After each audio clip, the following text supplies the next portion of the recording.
And you shall afflict your beings. Now, I want you to note this because you are literally going to hear this part of the scriptures repeated by YaHuWaH over and over and over. He is going to say, you are to afflict your beings. And you shall bring an offering made by fire to YaHuWaH. And you do not work on that same day, for it is the day of atonement. It is Yom Kippurim. To make atonement, which is the word Kaphar, which comes from, it actually comes from Kaphar. Kaphar gives us the word Kaphar, which gives us Kippur. And Kaphar here means literally that it is to cover. It is to cover, to make a covering for you. The idea here of Kaphar is literally to paint or apply something as you would apply pitch. For instance, when Noah built the ark. And when he built the ark, he covered it with pitch. That word was Kaphar. It means literally he covered it. He made a covering. So that is where this idea of the atonement comes from. The atonement or the ransom comes from the idea of covering. That's going to be important throughout this entire teaching. So just take note to that.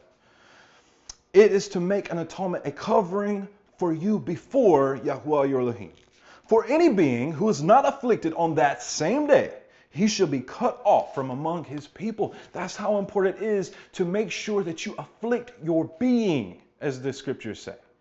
Now we're going to look at that a little further in a little bit. But for right now, let's just take note that it says to afflict your being.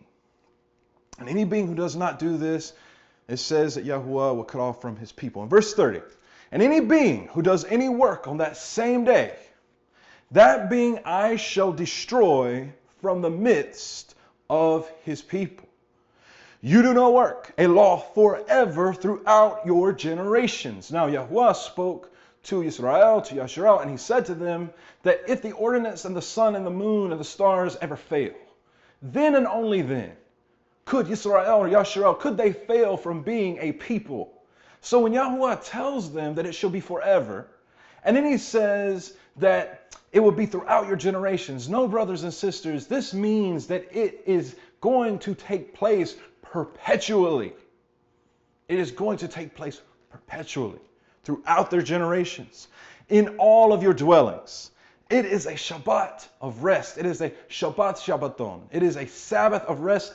In the Hebrew, it literally reflects the idea of a completed or perfected Sabbath. Because Yom Kippur is the most Kodesh day of the year, it is the model Sabbath.